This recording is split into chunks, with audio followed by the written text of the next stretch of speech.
Hello दोस्तों, नमस्कार। आपका अपने यूट्यूब चैनल कॉम्प्लेक्स क्लासेस में आप सभी लोगों का स्वागत है। तो आज के वीडियो में हम लोग जो है यूपी डीएलएड सेकंड सेमेस्टर का 2020 का जो है हम लोग हिंदी का संपूर्ण पेपर को जो है हल करने वाले हैं, जो कि ये पेपर नंबर 6 है। और इसमें हम लोग बहुविकल्पीय प्रश्न करेंगे, उसके बाद में अतुल उत्तरीय प्रश्न, उसके बाद में लघु उत्तरीय प्रश्न को जो बिल्कुल समाप्त करेंगे।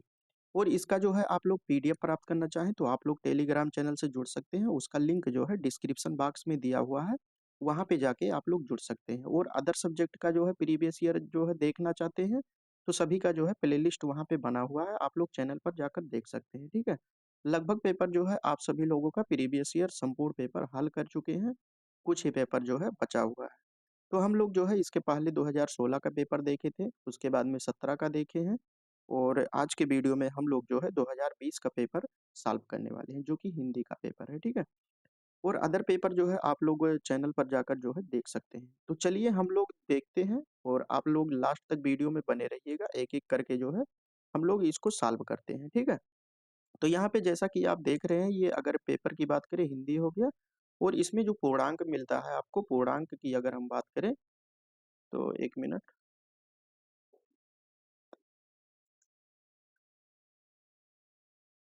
इसमें जो पूर्णांक होता है, पूर्णांक आपका जो है 25 नंबर का ये पेपर होता है और 1 घंटे का जो है समय मिलता है। इसमें अतुल उत्तरीय प्रश्न की बात करें तो 25 शब्दों में लिखना होता है, और जो लघु उत्तरीय प्रश्न होता है इसको 75 शब्दों में जो है लिखना होता है। ठीक है, तो एक एक करके जो है सबसे पहले हम लोग जो है बहुविकल्पीय प्रश्न को देखते हैं। यहाँ पे जो दिया हुआ है, यहाँ पे देख सकते हैं कि वर्ग में आने वाले जो वर्ण होते हैं, इसमें से कौन सा है, का चाटा या का गा या घा या का चा खा या का खा बा। तो यहाँ पे जो है कौन सा है जो एक ही वर्ण, मतलब एक ही वर्ग में जो है आता है। ठीक है, तो इसको वर्ग की अगर बात करें तो आप लोग जानते हैं कि स्पर्श व्यंजन जो होता है, यहाँ पे आप देख सकते हैं कि इसमें जैसे ये का हो गया, का वर्ग में जैसे का खा गा घा ये सभी आते हैं, का खा गा घा अंगा। और चा वर्ग हो गया और टा वर्ग हो गया, 5 वर्ग होते हैं। और अगर वर्ण की संख्या की बात करें, इसमें जो है 5 वर्ग होते हैं। ठीक है, पा वर्ग हो गया, ये जो है ये पांचों वर्ग यहाँ पे लिखा हुआ है, इसको आप देख सकते हैं। उसके बाद में अगर हम बात करें, इसमें जो हमको ये बताना है कि कौन सा एक ही वर्ग से जो है संबंधित है। तो यहाँ पे ये जो सेकंड वाला है, ये का खा गा घा, ये एक ही वर्ग से जो है आता है। ठीक है, उसके बाद में हम बात करते हैं यहाँ पे सेकंड क्वेश्चन की। सेकंड क्वेश्चन में दिया है कि शुद्ध वर्तनी वाला शब्द कौन सा है। इसमें से जो दिया हुआ है, इसमें पूछ रहा है कि शुद्ध वर्तनी वाला शब्द जो है इनमें से कौन सा है, कुमुदनी है या कुमुदुनी है, या इसमें से जो है मतलब कौन सा वर्तनी यहाँ पे बताना है कि कौन सा जो है सही है। ठीक है, तो यहाँ पे कुमुदनी इस प्रकार से लिखा जाता है, तो यहाँ पे आपका ये 3 नंबर ऑप्शन सही है। बा की बात करें तो यहाँ पे उच्चारण स्थान की बात कर रहा है। इसका जो है उच्चारण स्थान के बारे में हम लोग बिल्कुल डिटेल्स से जो है बात कर चुके हैं। जब राजन सीरीज कर रहे थे तो वहाँ पे जो है हम लोग बिल्कुल विस्तार से बात किए हुए हैं ऑब्जेक्टिव में। आप लोग नहीं देखे तो जो है चैनल पर जाकर राजन सीरीज को जो है देख सकते हैं। तो यहाँ पे बा का बा वर्ण जो होता है, इसका उच्चारण स्थान क्या होता है, इसको हम लोग देखते हैं। यहाँ पे तालु हो गया, कंठ हो गया, मूर्धा हो गया या ओष्ठ हो गया। तो इसको जो है उपोष्ठ, इस प्रकार से उपोष्ठ करके आप लोग याद कर सकते हैं। ठीक है, इसमें छोटा ओ या बड़ा ओ दोनों रहता है। और उसके बाद में पा, फा, बा और भा, इसमें आता है उपोष्ठ। ठीक है, तो यहाँ पे ओष्ठ से होता है। इसमें जैसे यहाँ पे बा आपका मिल गया है, यहाँ पे देख सकते हैं कि बा वर्ग जो है ये उपोष्ठ से जो है सबका उच्चारण स्थान होता है। उसके बाद में यहाँ पे विलोम शब्द की अगर हम बात करें तो कृतज्ञ, इसका जो है विलोम शब्द क्या होगा, आकर्षण होगा या कर्ता होगा या करणीय होगा या कृतघ्न। तो इसका जो राइट आंसर होता है ये कृतघ्न होता है।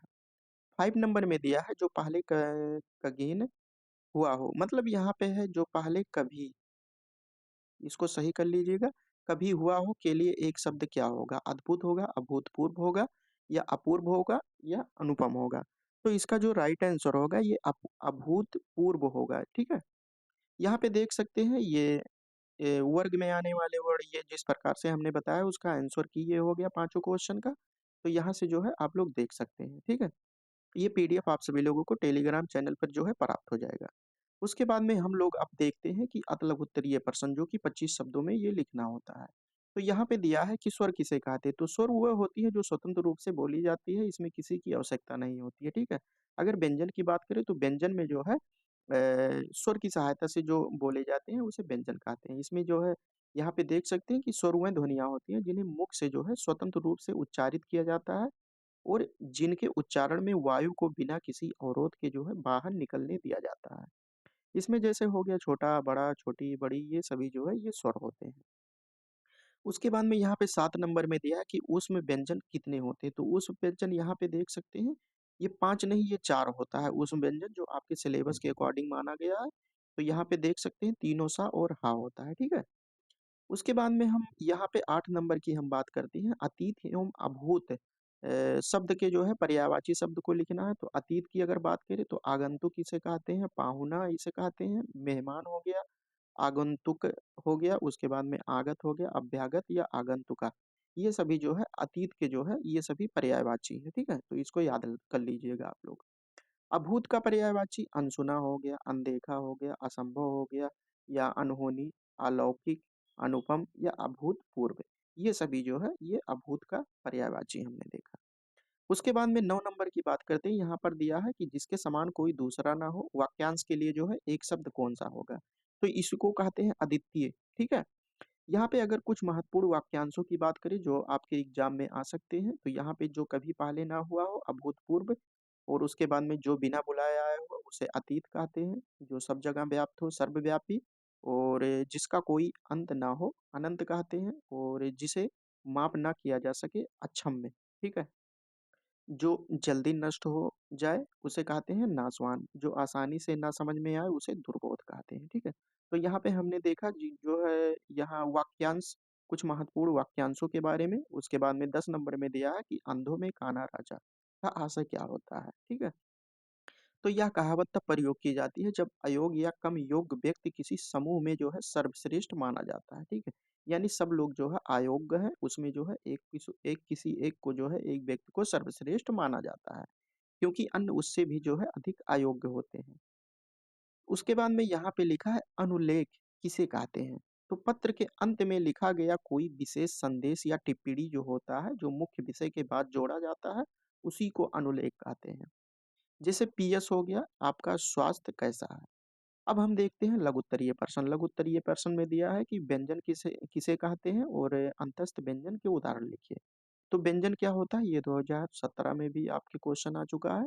तो आप लोग जो है अगर कुछ नहीं पढ़ते हैं, समय नहीं है आपके पास, तो आप लोग प्रीवियस ईयर केवल सॉल्व करके चले जाइए, ठीक है?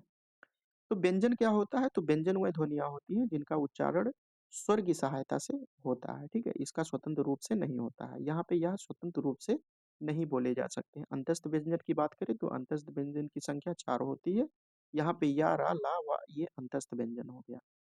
उसके बाद में सरस्वती एवं बसंत शब्द के 2-2 पर्यायवाची, तो 2 के अलावा जो है हम लोग एक्स्ट्रा यहाँ पे बात कर रहे हैं कि कभी 3, लेकिन आपके एग्जाम में जो है आपके डीएलएड में जो है मैक्सिमम 2 ही पूछा जाता है। तो सरस्वती के पर्यायवाची की बात करें तो शारदा हो गया, बीड़ा पाणी हो गया, जैसे सरस्वती बीड़ा धारण की है, ठीक है? भगवती हो गया, वाग्देवी, भारती, ब्रह्माणी, वाणी, ठीक है? उसके बाद में बसंत हो गया, बसंत के पर्यायवाची की बात करें तो यहाँ पे ऋतुराज हो गया, माधव हो गया, चैत और पुष्प ऋतु, कुसुमाकर, सुरभि ऋतु, ठीक है? तो हमने देखा यहाँ पे सरस्वती के पर्यायवाची और बसंत के पर्यायवाची के बारे में। अब हम बात करते हैं यहाँ पे अल्पप्राण एवं महाप्राण ध्वनियों से आप क्या समझते हैं? ये 14 नंबर की अगर हम बात करें तो यहाँ पे दिया है कि अल्पप्राण और महाप्राण ध्वनि क्या होते हैं, ठीक है? तो अगर हम अल्प प्राण की बात करें तो अल्प प्राण जो होता है इसमें जो है जो वर्गीय व्यंजन होता है इसमें पहला, तीसरा और पांचवा इसमें रहता है और महाप्राण की अगर हम बात करें तो यहाँ पे सेकंड और चौथा, ठीक है? यानी दूसरा और चौथा पाया जाता है। तो जब ध्वनि के उच्चारण में जो है कम वायु का प्रयोग किया जाता है तो उसे अल्प प्राण कहते हैं और महाप्राण जब अधिक वायु का जो है प्रयोग किया जाता है। तो इसमें अल्प प्राण की बात करें तो पहला मतलब का हो गया जो स्पर्श व्यंजन होता है, का हो गया, गा हो गया, ठीक है? और ये पांचवा होता है तो अंगा हो जाएगा आपका, ठीक है? उसके बाद में महाप्राण की बात करें तो इसमें दूसरा और चौथा आता है, इसमें अधिक वायु का प्रयोग किया जाता है, जैसे खा हो गया, ये दूसरा हो गया और ये चौथा हो गया, ठीक है? तो इस प्रकार से हमने देखा अल्प प्राण और महाप्राण के बारे में। यहाँ पे देख सकते हैं कि अल्प प्राण जो होता है इसको विस्तार से थोड़ा देखते हैं। तो पहला, तीसरा और पांचवा वर्गीय व्यंजन होता है, इसमें दूसरा और चौथा होता है महाप्राण में। यहाँ पे देख सकते हैं ये दूसरा है सब, और ये चौथा है। यहाँ पे ये जो है आपका इतना जो है ये फर्स्ट हो गया, ये थर्ड हो गया, और ये पांचवा हो गया। अब इसके अलावा अगर बात करें तो या, रा, ला, वा, ये सभी जो है अल्प प्राण में आते हैं, और इसके साथ ही जो है 11 स्वर आता है। ठीक है। अगर अल्प प्राण महाप्राण की बात के अलावा जो है आप लोगों को एग्जाम में आ जाए अघोष और सघोष, क्योंकि यहाँ से क्वेश्चन बनता है। अब इसकी बात करें तो इसका जो है उल्टा यहाँ पे देख सकते हैं, इसको किस प्रकार से हम याद करेंगे। जैसे अल्प प्राण में छोटा आता है, अघोष में छोटा आता है, तो इसको एक तरफ ये बिल्कुल मतलब सिस्टमेटिक ढंग से जो है यहाँ पे लिखा गया है। ठीक है। तो पहले अल्प प्राण में छोटा आएगा, यहाँ आएगा, और इसको जो है इस प्रकार से हम अगर कर देंगे तो इसका जो है मैनेजमेंट ठीक हो जाएगा। अब जैसे यहाँ पे ये देखते हैं, ये इतना इतना आपको इसमें मिल जाएगा। ये यहाँ पे देखते हैं, हाँ केवल नहीं मिलेगा, हाँ यहाँ पे जो है सघोष में रहता है और महाप्राण में रहता है। ठीक है। और उसके बाद में ये जो तीनों सा होता है इसको हम यहाँ पे कर दे रहे हैं, तो ये तीनों सा यहाँ पे मिल जाएगा। तो इसको आप दिमाग में जो है बैठाकर इस प्रकार से आप लिख सकते हैं, और इसका पीडीएफ आप सभी लोगों को टेलीग्राम चैनल पर प्राप्त हो जाएगा, वहां से आप लोग याद कर लीजिएगा, क्योंकि ये जो है मोस्ट इम्पॉर्टेंट ये है। ठीक है। ये एक ही पेज से जो है क्वेश्चन आएगा। तो यहाँ पे हमने देखा अल्पप्राण, महाप्राण, और उसके अलावा अगर बात करें अघोष की, तो इसमें स्पर्श व्यंजय जो रहता है फर्स्ट और सेकंड रहता है। यहाँ पे देखिए अल्प प्राण, यहाँ पे छोटा आ से स्टार्टिंग हुआ, यहाँ पे आ से स्टार्टिंग हुआ, तो इसमें भी एक रहेगा, इसमें भी एक रहेगा। ठीक है। अब यहाँ पे 1 3 5 रहता है, यहाँ पे 1 2 रहता है, और इधर जो बचता है 3 4 5, एक मतलब सीरियल नंबर में रहता है। ठीक है। तो इसको इस प्रकार से आप याद कर सकते हैं। उसके बाद में हम इसके आगे देखते हैं, यहाँ पे दिया है सस्वर वाचन किसे कहते हैं, और भाषा शिक्षण में सस्वर वाचन का उद्देश्य क्या होता है और इसके महत्व क्या होते हैं।